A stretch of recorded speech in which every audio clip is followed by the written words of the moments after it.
जय श्री सचिसुता नवद्वीपकी हारी।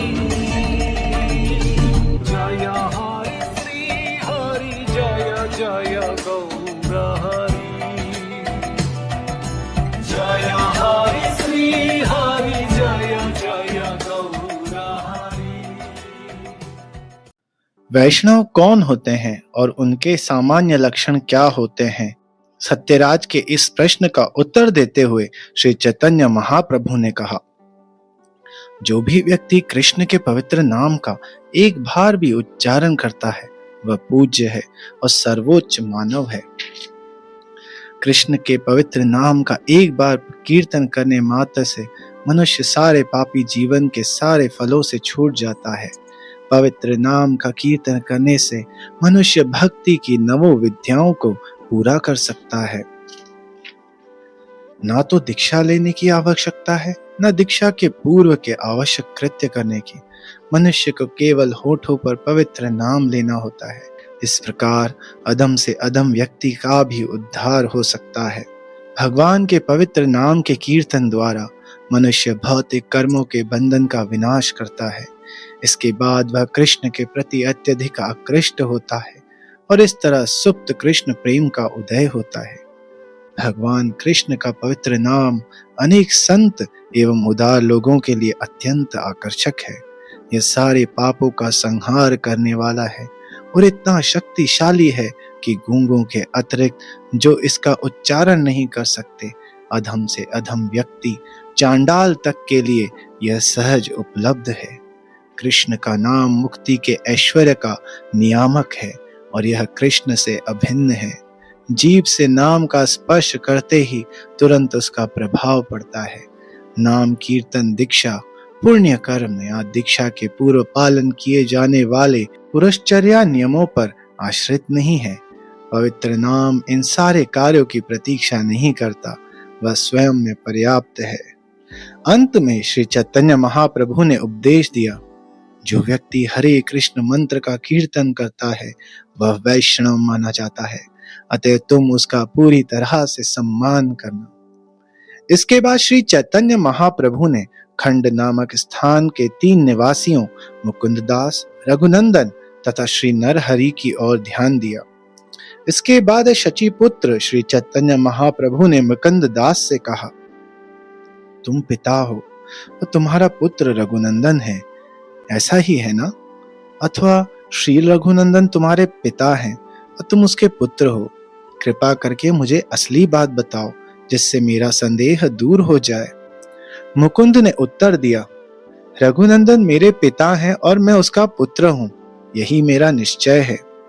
रघुनंदन के कारण हम सबको कृष्ण भक्ति प्राप्त हुई है, इसलिए मेरे विचार में वही मेरे पिता हैं। मुकुंददास ने यह उचित निर्णय सुनकर श्री चैतन्य महाप्रभु ने यह कहकर उसकी पुष्टि की, हाँ यह सही है। जो कृष्ण भक्ति को जागृत करता है वह निश्चित रूप से गुरु है। श्री चैतन्य महाप्रभु अपने भक्तों की महिमा का बखान करने से अत्यंत सुखी थे। जब वे उनकी महिमा का वर्णन कर रहे थे तो मानो उनके 5 मुख हो गए हों। तब महाप्रभु ने अपने सारे भक्तों को बतलाया, कृपा करके मुकुंद के भगवत प्रेम के विषय में सुनो। यह अत्यंत गहरा और शुद्ध प्रेम है और उसकी उपमा केवल शुद्ध किए गए सोने से ही दी जा सकती है। बाहर से मुकुंद दास सरकारी नौकरों में लगा राजवैद्य प्रतीत होता है, किंतु भीतर से उसमें कृष्ण के प्रति अगाध प्रेम है। भला उसके प्रेम को कौन समझ सकता है? एक दिन राजवैद्य मुकुंद दास मुस्लिम राजा के साथ ऊंचे आसन पर बैठकर इलाज के विषय में बात कर रहा था। जिस समय राजा और मुकुंद दास बातें कर रहे थे उस समय एक नौकर मोर के पंखों को बना पंखा लाया, जिससे राजा के सिर की धूप से रक्षा की जा सके। फलतः वह राजा के सिर के ऊपर उस पंखे को पकड़े रहा। मोर के पंख से बने पंखे को देखकर मुकुंद भगवत प्रेम में आविष्ट हो गया और उस उच्च आसन से भूमि पर गिर पड़ा। राजा डर गया कि राजवैद्य की मृत्यु हो गई। फलतः वह स्वयं नीचे उतर गया और उसे होश में ले आया। जब राजा ने मुकुंद से पूछा, तुम्हें कहाँ दर्द है, तो मुकुंद ने उत्तर दिया, मुझे अधिक दर्द नहीं है। जब राजा ने पूछा, हे मुकुंद तुम क्यों गिरे, तो मुकुंद ने उत्तर दिया, हे राजन मुझे मिर्गी नामक रोग है। अत्यधिक बुद्धिमान होने के कारण राजा सारी बात जान गया।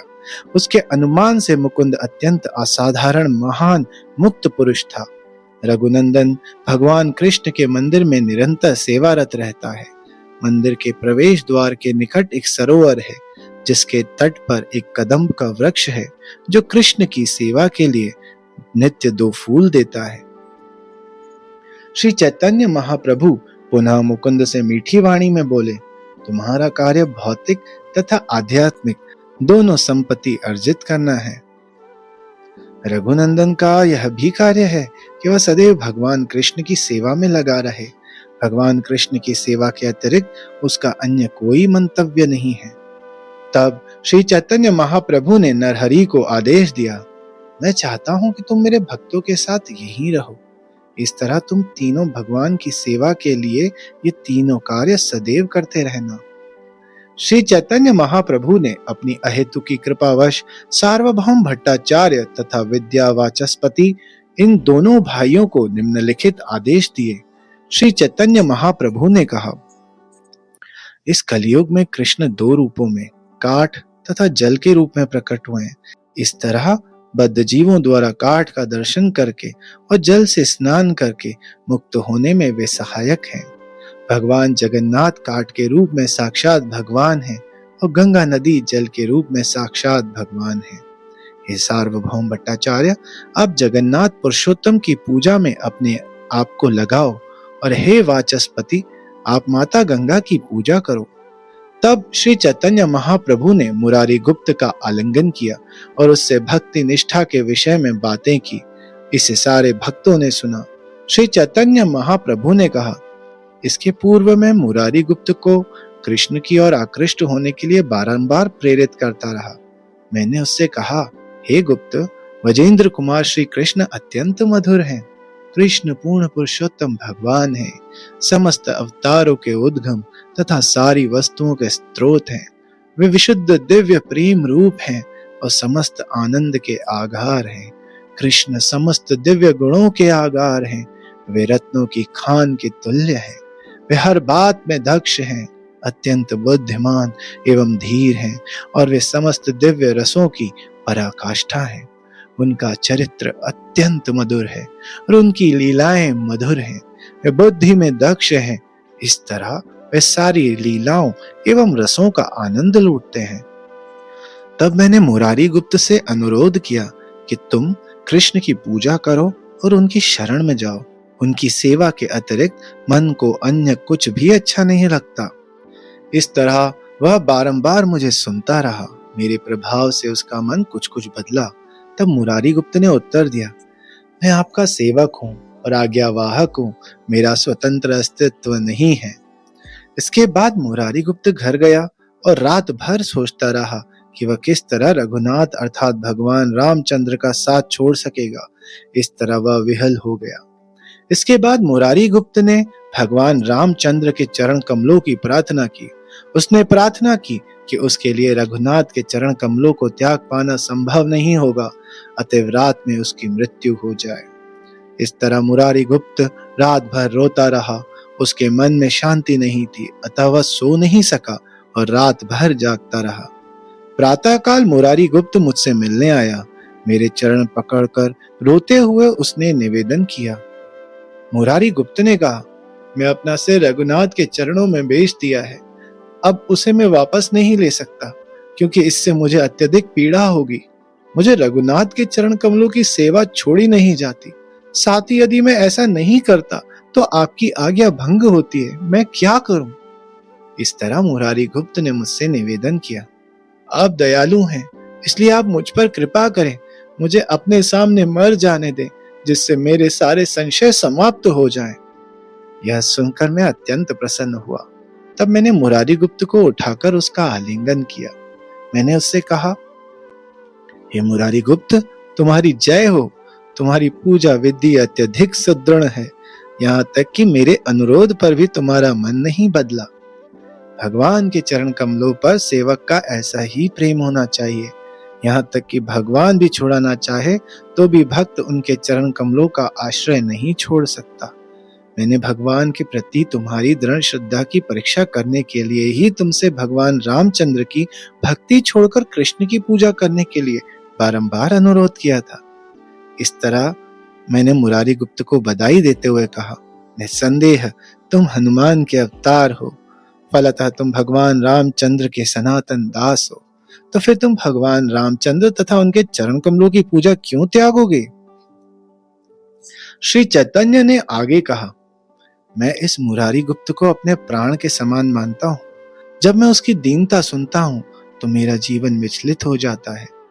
इसके बाद महाप्रभु ने वासुदेव दत्त का आलिंगन किया और उसकी महिमा का वर्णन इस तरह करने लगे मानो उनके 1000 मुख हों।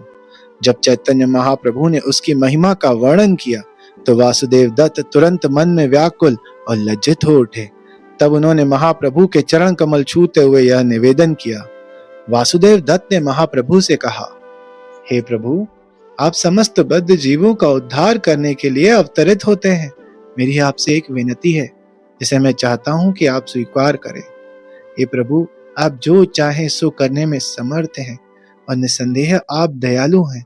यदि आप चाहें तो आसानी से सब कुछ कर सकते हैं। हे प्रभु, समस्त बद्ध जीवों को कष्टों में देखकर मेरा दिल फटता है, अतः मेरी प्रार्थना है कि आप उनके पाप कर्मों को मेरे ऊपर डाल दें। हे प्रभु, सारे जीवों के पापों को अपने ऊपर लाद कर मुझे निरंतर नरक भोगने दें, किंतु आप उनके रुग्ण भौतिक जीवन को समाप्त कर दें।